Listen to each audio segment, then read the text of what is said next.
Hi, I'm Kelly Hill Ross, and thanks so much for joining into the show. This is a special show because it's all about the election. We had an opportunity to talk with Patricia Thomas, who is the president of the Thurgood Marshall Democratic Club. And she's new at this, but she's been around for quite some time. And also Michael McPherson, who has been the past president. The two of them sat down with our host, Janae Jackson, and told us all about the Thurgood Marshall Democratic Club. So sit down, get your cup of coffee, tea, or your favorite beverage, and listen in.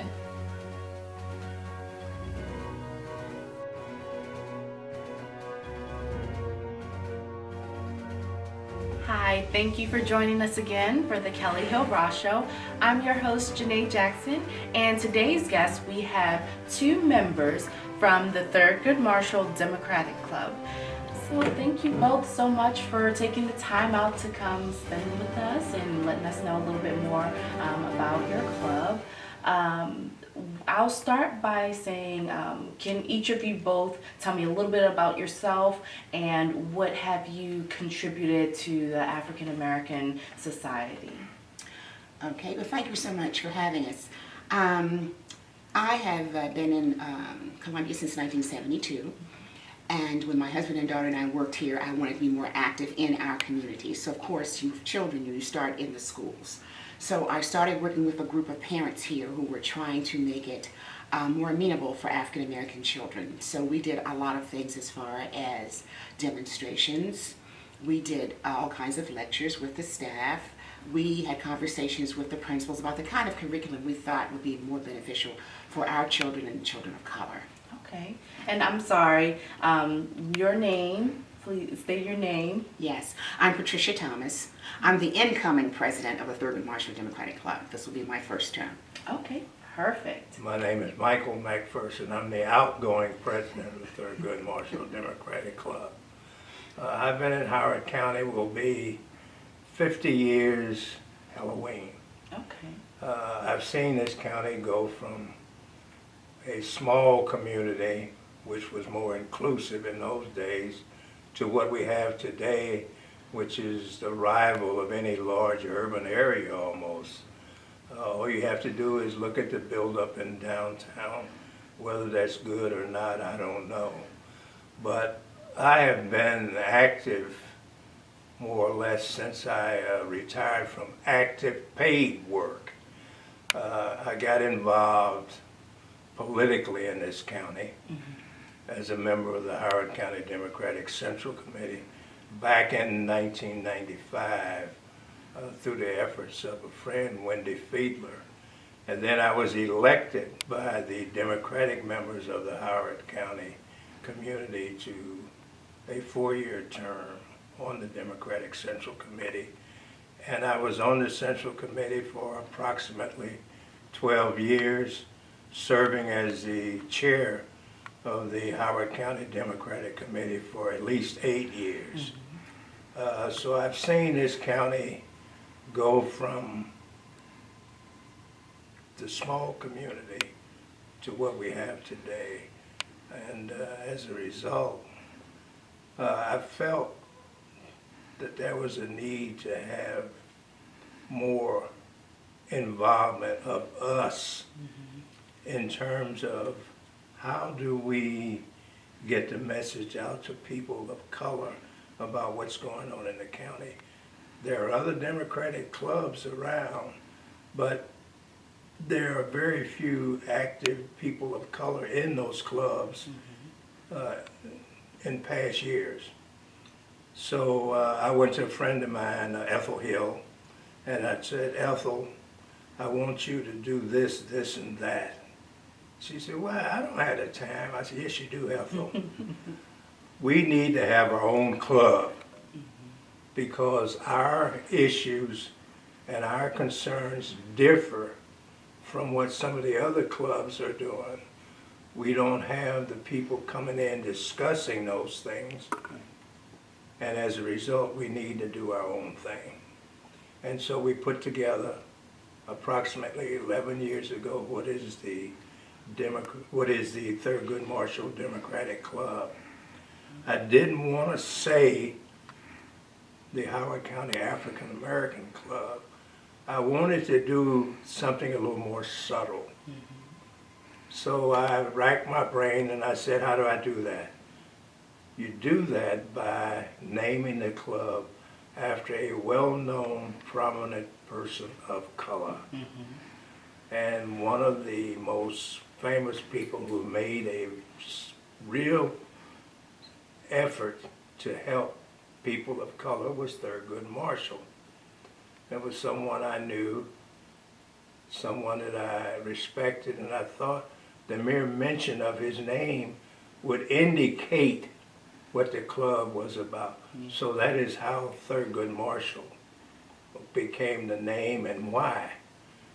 There are other clubs of color around the state, but most of them have the so-and-so African American Club, and I didn't necessarily want, I wanted to do something different.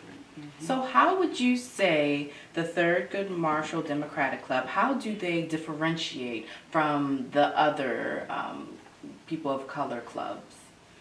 Well, you know what, I can say just from being a member before becoming an officer, I was looking for an organization that spoke to my issues and concerns as a person of color.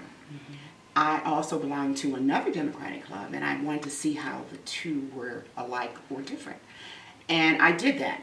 Their issues are their issues, even though I'm a member of their group, but they're still their issues. And I wanted a group that spoke to my issues, so that's why I became a member of Thurgood Marshall. But also because of the fact, having worked out here, I'm also a member of a public service organization.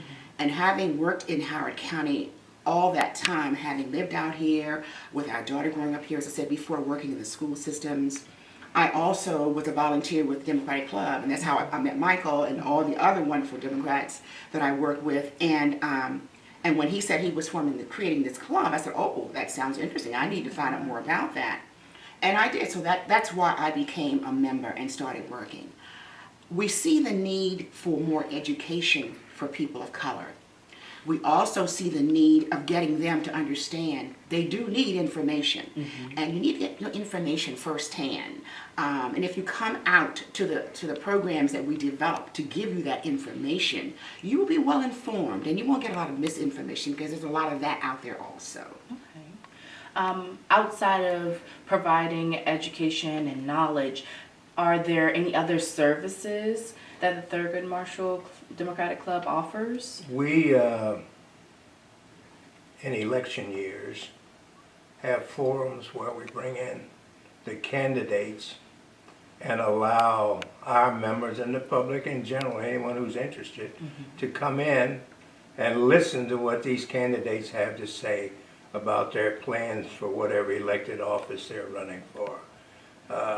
As a result, people become more knowledgeable about who they are going to elect to represent them in these offices.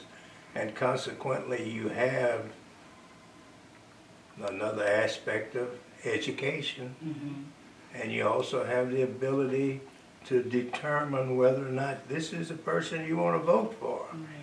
You know, years ago, there was a phrase that was prevalent in the African American community called a voteless people is a hopeless people. You're too young to remember that, but that was something when we didn't really have the vote as a universal right. There's nothing in the Constitution that speaks to the right to vote, you see. So that is something that we guard jealously.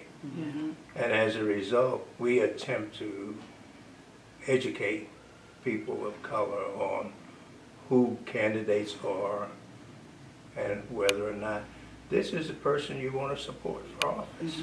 And I think that's very important because, especially being a millennial, there are a lot of times where I find that peers, they'll go to vote, but not really know who the candidates even are. They're like, oh, they're Democrats, I'll just vote for them but not really know what policies they have in place or what bills they want to push forward and things of that nature. So I think it's really important to spread that knowledge, and I feel like knowledge is wealth.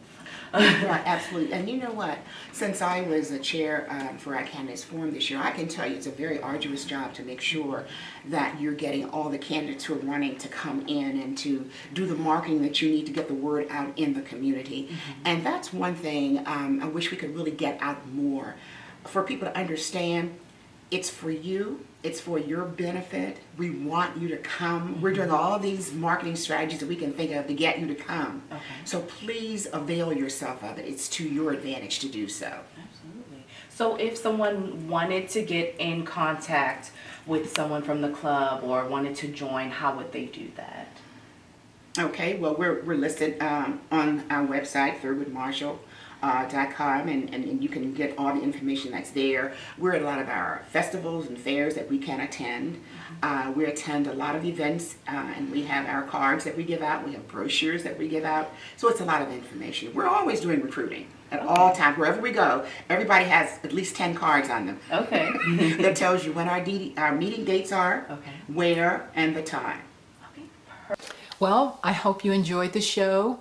Listening to Patricia Thomas and Michael McPherson, they're really on the move, and I know the Howard County residents really appreciate the Thurgood Marshall Democratic Club.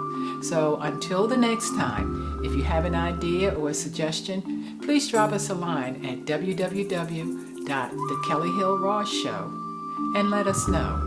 So stay safe and God bless, and make sure you vote.